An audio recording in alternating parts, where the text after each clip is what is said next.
musician Elvis Presley, actor James Earl Jones, and athlete Greg Louganis. What do these people have in common? How about Winston Churchill, former Vice President Joe Biden, and author Lewis Carroll? Or Marilyn Monroe, scientist George Darwin, and King George VI? You might be surprised to find out that all these people have one thing in common. They are or were people who stutter, according to information gathered by the Stuttering Foundation on their website's Famous People page. I'll be honest and say that for many years of my life, I knew very little about stuttering. I had a general idea, like I think most people do. I knew it was a speech issue where people had a hard time speaking or would repeat sounds in their words as they were talking. Really, I didn't care about stuttering either way because it didn't impact me. You might be sitting there thinking, why should I care about stuttering? The truth is, stuttering isn't as uncommon as you might think. Think back on that list of famous people who stutter. I bet many, if not all, of those individuals were people that you never knew stuttered. In fact, I think it's most likely that you know people in your life right now who stutter. You just don't know because you've never heard them have disfluent speech. This is something I discovered when I ended up becoming a parent to a child who stuttered. When my daughter started to stutter, I found myself with a lot of questions. What is stuttering really? Why does it happen? What can I do to help? What I quickly found was that I had many preconceived ideas about stuttering, and many of those ideas were wrong. Today, my goal is to teach you a little bit more about stuttering. We will address some common myths about stuttering to include ideas about who it happens to, why it happens, and what it means about the person who stutters. We will analyze the truth and fallacy in these myths. First, let's start with understanding what stuttering really is. According to the National Stuttering Association's website's General Information page, stuttering is a communication disorder where the speaker experiences audible disruptions in their speech. These are called disfluencies. For my daughter, these disfluencies included repetition of the first symbol in a word, the addition of ums and uhs in her speech, and difficulties being able to get words to come out of her mouth because of tension in her throat, which is called blocking. The National Stuttering Association tells us that characteristics of a person's stuttering are unique to that individual. Not every person who stutters has the same disfluencies, and different disfluencies can happen at different times for the same person. In fact, many people who stutter have stretches of fluent speech, which may explain why some, if not all, of the people on my list of famous people who stuttered may have surprised you. Now that we know the basics of stuttering, let's look at some common myths about stuttering. Myth number 1, stuttering is very rare. Well, it depends on how you look at it. According to the National Institute of Deafness and Other Communication Disorders, which from now on I'll call the NIDCD, their webpage about stuttering, there are approximately 3 million people in the United States who stutter. In fact, the Institute tells us that 5 to 10% of children study in their early childhood years, with most children outgrowing their stutter as their early language skills develop. For about a quarter of these children, though, their stutter will continue into adulthood. Let's look at that 3 million person statistic. Now, the U.S. Census Bureau's online population clock estimates our current national population at 325 million people. Yeah, that's a lot of people. When you do the math using those two statistics, I see that the number of people who stutter make up less than 1% of our country's population. However, 3 million is a lot of people, enough that I would have to argue that every person will interact with at least one, if not more, people who stutter in their lifetime.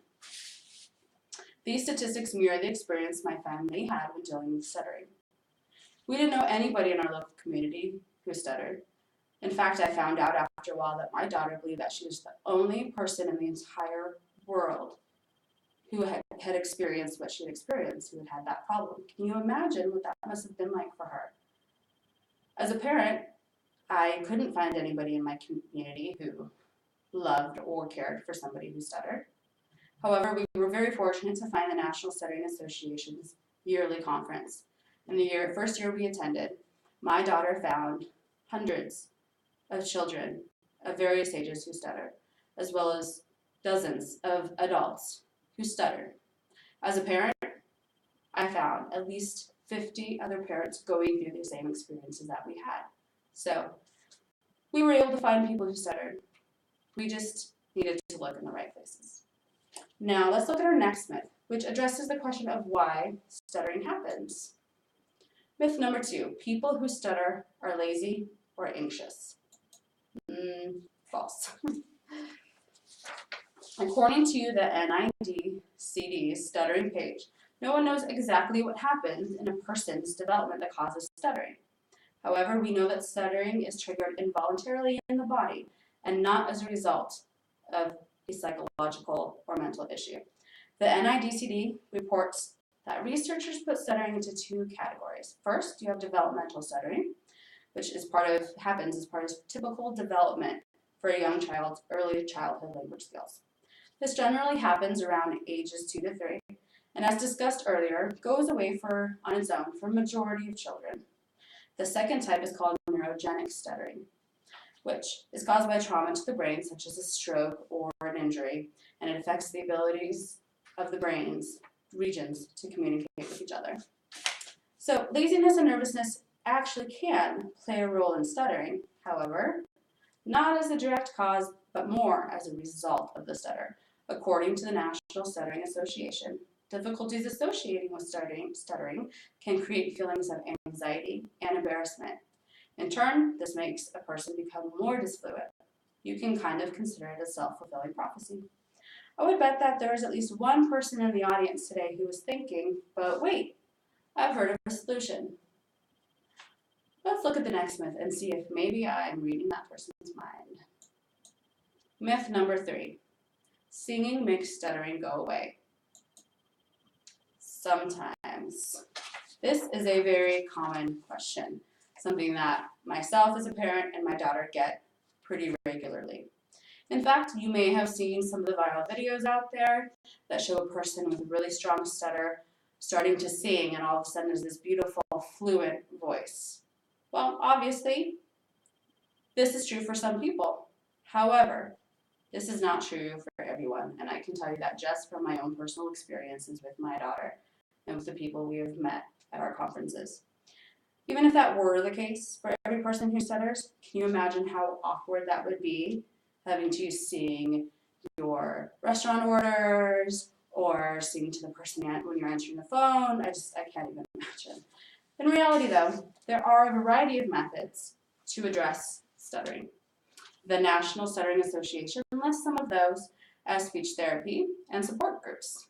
There are current research programs out there that are studying the efficacy of medical devices and different drug therapies. However, there is no cure for stuttering, and there's no treatment option that works for all people who stutter or that is effective 100% of the time. All right, let's look at our last myth. Myth number 4.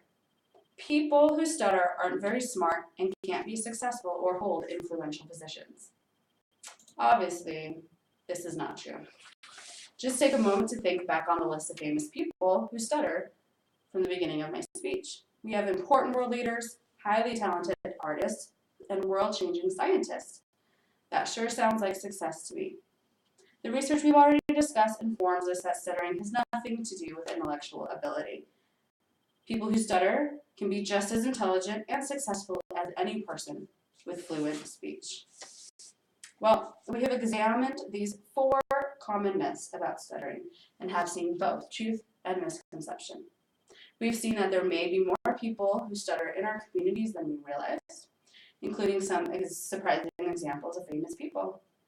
We examine how common thought sometimes makes us believe they might be lazy or anxious or can never be successful.